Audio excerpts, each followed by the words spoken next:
Frederick Jackson Turner gave us a model of history, a history of America's expansion west. His was a history of a process of people and cultures moving west. Several 100,000 people went west, passing through Nebraska on their way to California, Oregon, Utah, Colorado, Montana, and other parts west. True, many went to stay, but not all. Many would head back east for a variety of reasons. If the far-flung colonies of the West were to have social or economic intercourse with the East, there must also be travel towards the rising sun. This is a story rarely thought about by students of the West. This is a story where we find fur traders, freighters, businessmen, mail carriers, missionaries, and the military all using the Platte River Road to get back to the States. But before then, we associate Native Americans' migration north and south following the buffalo herds, but they also use the Platte River corridor east and west as well. A number of immigrants mentioned on their way west, heading Lakota, heading east, looking for Pawnee. But sometimes they went even further. Four Nez Perce men in 1831 took a remarkable journey when they traveled some 2,000 miles from present-day Idaho to St. Louis. The purpose of their journey was to meet with William Clark and request missionaries. It is somewhat ironic that the first known use of what we would eventually call the Oregon Trail was in fact west to east. John Jacob Astor, envisioning a fur empire in the Pacific Northwest, sent a contingent of men overland and another by sea to the Pacific coast.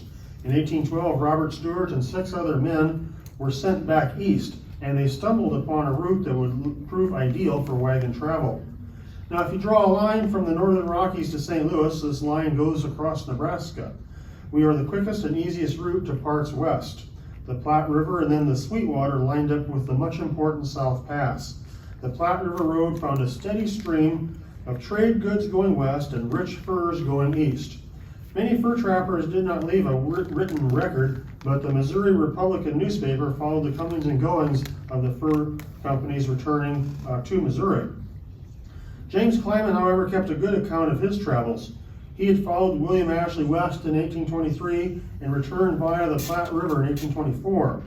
In the fall of 1824, Thomas Fitzpatrick's group of trappers crossed the South Pass and then followed the North Platte River east on their return to Fort Atkinson.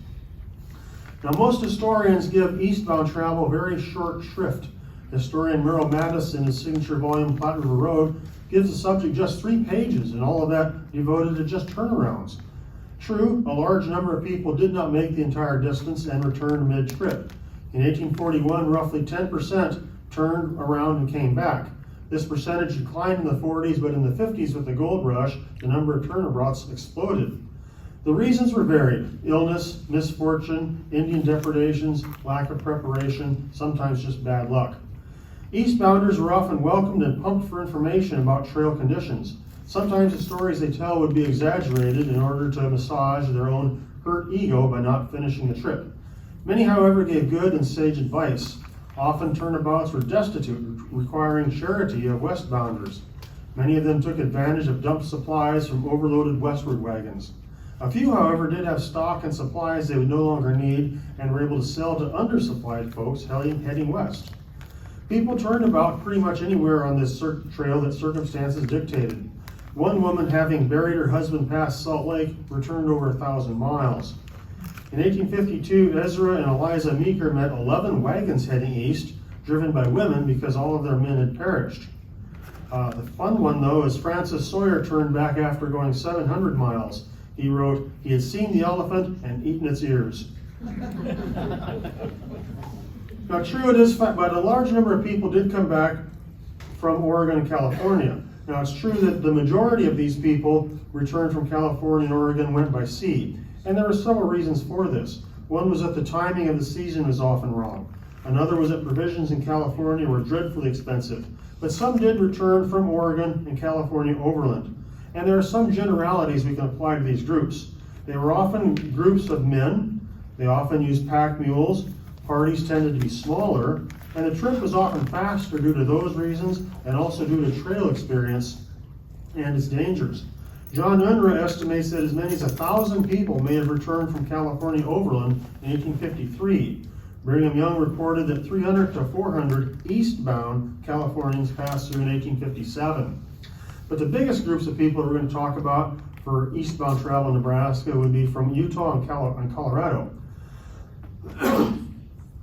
When Brigham Young led his people to their new Zion, his community would have a lasting impact on the travel industry of Nebraska and the West.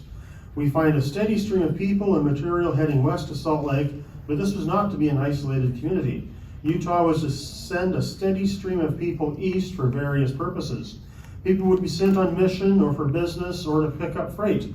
This was also a group migration, and people were constantly sent east to assist new immigrants. In fact, the very first year that the Mormons hit Salt Lake, they began sending people east. Norton Jacob was with the initial 1847 Mormon vanguard. In August, he was sent east with a party of hunters to secure meat for the wagon companies that were to follow. He complained that while the trek west was very well organized, his returning group was not, and the men fell to bickering. They left Salt Lake August 11th and arrived in winter quarters October 21st.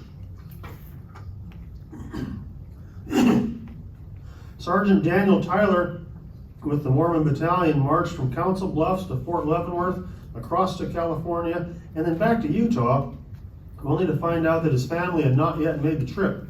So he and others set off for winter quarters, leaving October 18th, 1847.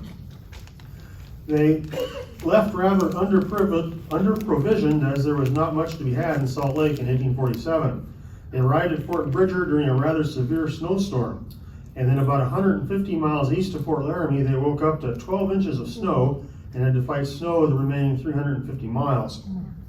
They were forced to eat several of their mules and resorted to boiling rawhide near the Loup River.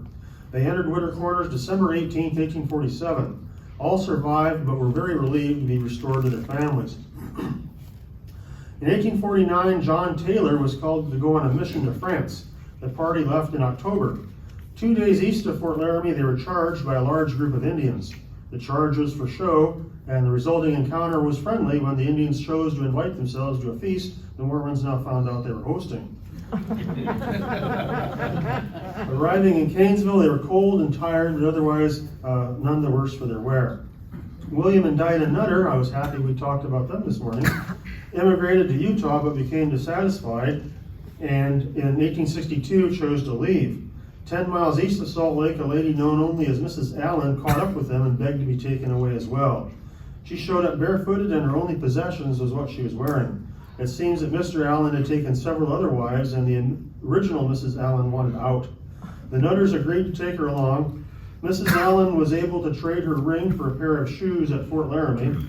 Until then, she had traveled barefoot. The Nutter family settled on the Wood River in eastern Nebraska. We know that Mrs. Allen continued to Omaha with a freighting unit, but then we don't know what happened to her. So I was thankful to hear about the Nutters this morning. Also thankful to Ronnie O'Brien, who showed me where their farm was on the Wood River. So it was nice to have that connection. While many of these travelers east were men, a few women made multiple trips along the trail. Elizabeth Lucretia Smith made 3 trips to Utah. Her granddaughter, writing a biography, wrote, "Grandmother crossed the plains 3 times. Now, by my count, it was 5 times. See, in 1852, at the age of 9, she went to Utah to live with her grandmother. When her grandmother died, she was sent back to her family. They went to Utah as a family in 1854. She subsequently married and went back to winter quarters with her husband in 1865, and they then returned to Utah in 1868. So she crossed past Chimney Rock 5 times, but historians will look at that as being 3. But my favorite is Hiram Theron Spencer. He initially went overland to Utah as an 11-year-old in 47. And then in 1859, he began freighting and made a round trip to the Missouri River and back. He left Salt Lake City the day after Christmas, 1860, destined to the Missouri River, and then came back that next spring. In 1862, he did another down and back to pick up immigrants. In 66, he was sent to England and returned in 68. So he passed by Chimney Rock 8 times, 4 west and 4 east. Now it's easy for historians to miss these documents and these stories because his 8 times past Chimney Rock takes up just 3 pages in his autobiography. But another group of people that were heading both directions was the military. Thousands of soldiers marched west along the Platte River to Forts Kearney, Mitchell, Laramie, Casper, Reno, and Fort Phil Kearny. Most of them came back along the Platte River. Sadly, very few enlisted personnel, even if literate, chose to leave a record. Officers, although literate, often did not comment heavily on the trek west or east. You see, for them, travel was an ordinary thing. A pleasing exception would be Eugene Ware in his Indian War of 1864.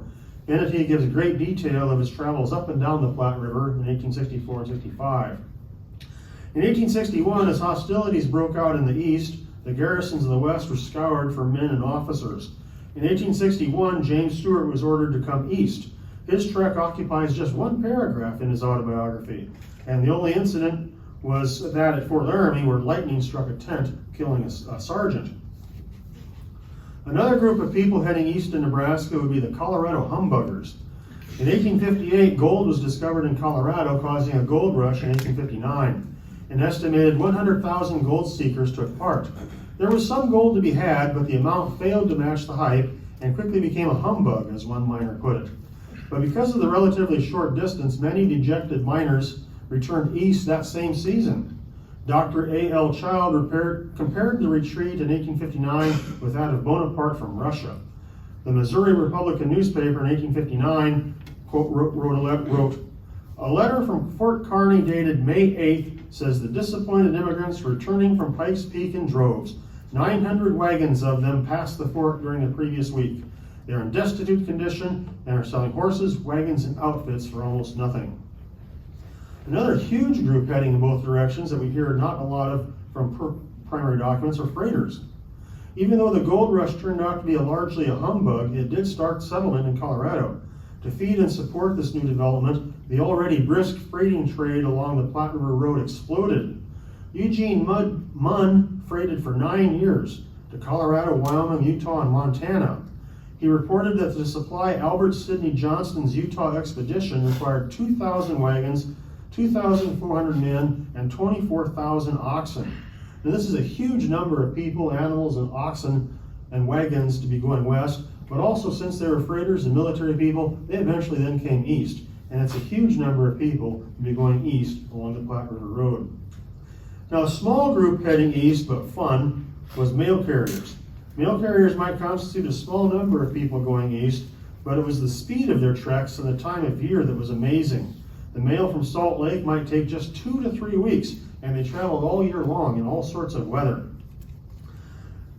There's a couple of themes that I found out with eastbound traffic. Like we talked about with several of the Mormon trips and others, their way west was very long in their diary, took up a lot of time, but their treks east was very often not took up a lot of space in their diary. But there's other reasons why this history has been ignored. Foremost is the Turnerian view that we previously mentioned. We're trained to think of this process of America spreading west and not the other way around. Another would be the value that people put on their story. People interested in California and Oregon immigration may have less interest in the Mormon down and backs or the Colorado gold bust. On the other hand, people in Utah and Colorado, they're interested in the stories of how their communities are built and not so much interested in travel back to Nebraska. But the trail experience is different in Nebraska than in other western states.